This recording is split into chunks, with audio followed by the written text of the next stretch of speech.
नमस्कार छात्राओं। आज हम जिस विषय पर चर्चा करेंगे वह है कंज्यूमर प्रॉब्लम्स। यह महाराजा गंगा सिंह विश्वविद्यालय के बीए भाग तृतीय के होम साइंस के पत्र का एक टॉपिक है। इसमें हम उपभोक्ता समस्याओं के बारे में चर्चा करेंगे। इससे पहले हम लोग उपभोक्ता क्या होता है और उपभोक्ता के बारे में आधारभूत जानकारी प्राप्त कर चुके हैं। अब हम उपभोक्ता समस्याओं के बारे में चर्चा करेंगे। आज उपभोग वस्तुओं एवं सेवाओं की सूची में निरंतर वृद्धि हो रही है। मनुष्य की आवश्यकताएं नित्य बढ़ती जा रही हैं। सीमित साधनों में इन आवश्यकताओं की पूर्ति कर पाना अत्यंत ही दुस्साध्य कार्य है। ऐसी परिस्थिति में उपभोक्ता को अनेक समस्याओं का सामना करना पड़ रहा है। इसके साथ ही उपभोक्ता का शोषण भी बढ़ता जा रहा है। विक्रेता द्वारा अधिक धन कमाने का लालच और बढ़ती स्पर्धा के कारण वस्तुओं के गुण भिन्नता, मिलावट, गलत प्रस्तुतिकरण, विज्ञापनों का बढ़ता जाल, बढ़ती महंगाई, कम नापतोल, मिथ्या छाप आदि दिन प्रतिदिन बढ़ता जा रहा है। निर्माता वस्तुओं की उत्कृष्टता पर ध्यान नहीं देते हैं। उनका ध्यान वस्तुओं के प्रचार प्रसार एवं विज्ञापन पर अधिक होता है। ये घटिया वस्तुओं का विज्ञापन जोर शोर से करते हैं। खाद्य पदार्थों में भी मिलावट की जाने लगी है, जिससे लोगों के स्वास्थ्य पर बुरा असर पड़ने लगा है। ऐसी स्थिति में सरकार ने बेची जाने वाली वस्तुओं पर लेबल लगाना अनिवार्य कर दिया है। लेबल पर वस्तु का पूरा नाम, विवरण, मूल्य, कंपनी का नाम, पता, वस्तु का निर्माण किन किन चीज़ों से हुआ है आदि साफ साफ लिखा रहता है। इतना ही नहीं, सरकार ने इस बात पर भी जोर दिया है कि वस्तुएं निम्न स्तर एवं घटिया किस्म की नहीं हो। इसलिए प्रत्येक वस्तु के लिए मानक निर्धारित कर दिए गए हैं तथा उपभोक्ता को आगाह कर दिया है कि वे लेबल लगी हुई वस्तुएं, प्रमाणित वस्तुएं ही बाजार से खरीदें, ताकि वे मिलावट वाली वस्तुओं के उपभोग से बच सकें। परंतु सरकार जिस प्रकार से नियम बनाती है, विक्रेता उतना ही उसका तोड़ ढूंढ लेते हैं और उपभोक्ता को आकर्षित करने के लिए झूठे विज्ञापनों का और कभी मुफ्त उपहार देने का वादा करते हैं। आज हम चर्चा करेंगे कि किन समस्याओं से उपभोक्ता घिरा हुआ है।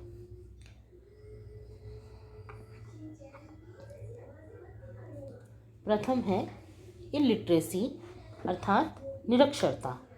भारतीय उपभोक्ता के सामने सबसे बड़ी एवं विकट समस्या यही है कि यहाँ की अधिकांश जनता अनपढ़ है, निरक्षर है। पुरुषों में तो फिर भी 50 से 60% तक साक्षरता है, परंतु महिलाओं की साक्षरता की दर अत्यंत ही निम्न है।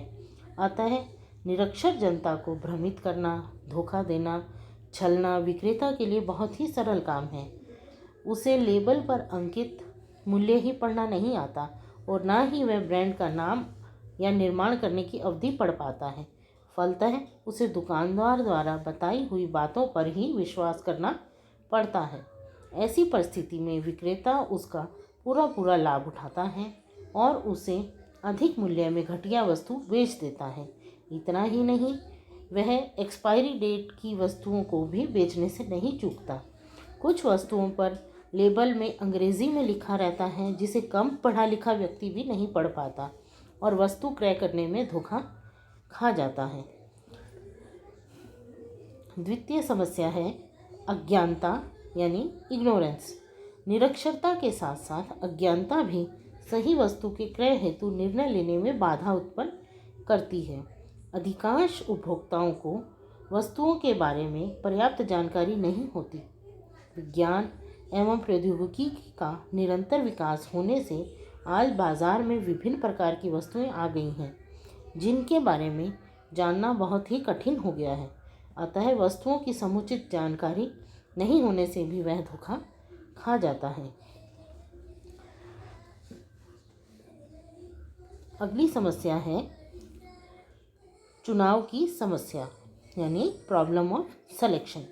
आज बाज़ार में एक ही वस्तु की कई किस्में उपलब्ध हैं। इनका चयन करना अत्यंत ही मुश्किल एवं जटिल कार्य है।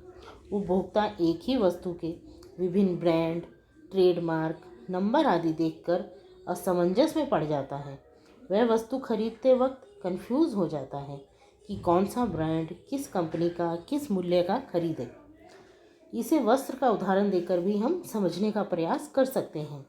आज बाजार में विभिन्न तरह के वस्त्र उपलब्ध हैं जिनके सौंदर्य एवं आकर्षण को देखकर कि हर युवा का मन मचल जाता है।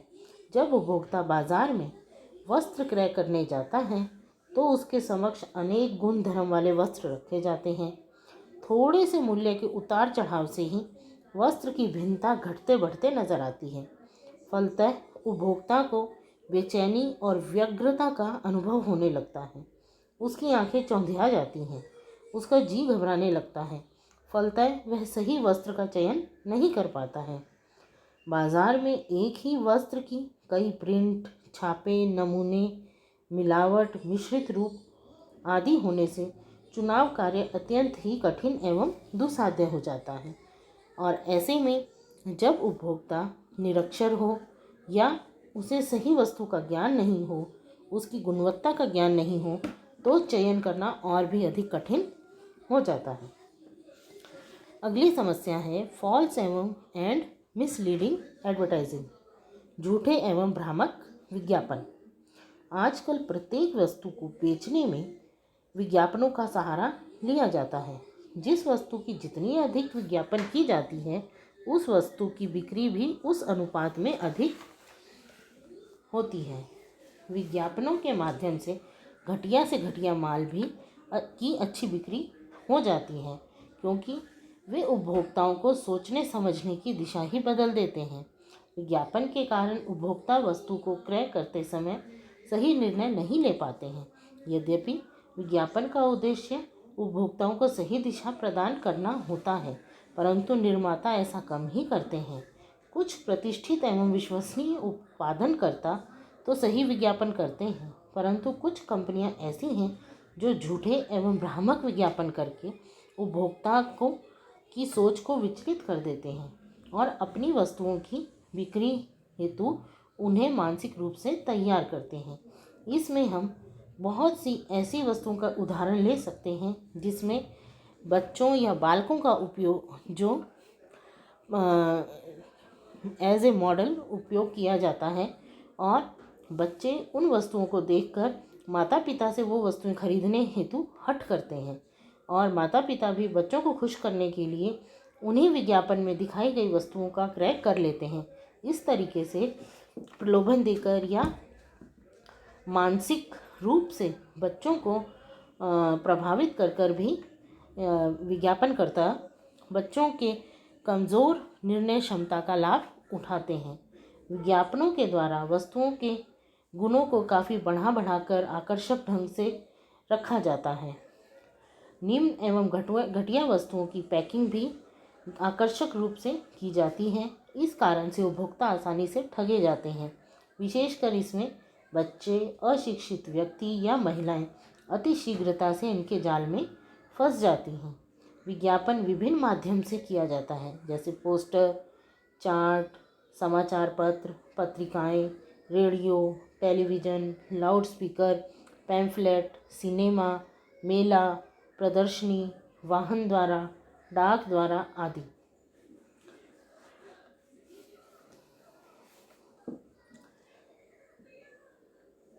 अगली समस्या है इग्नोरेंस अबाउट कॉस्ट, यानी मूल्यों के प्रति अज्ञानता। बाजार में वस्तु का क्या वास्तविक मूल्य है, इस बात का पता उपभोक्ता को नहीं चल पाता है। विज्ञान एवं प्रौद्योगिकी में निरंतर उन्नति एवं विकास होने से नित्य प्रति नई नई वस्तुओं का निर्माण हो रहा है। ऐसी स्थिति में वस्तु के सही मूल्य की जानकारी प्राप्त करना उपभोक्ता के लिए अत्यंत ही कठिन काम है।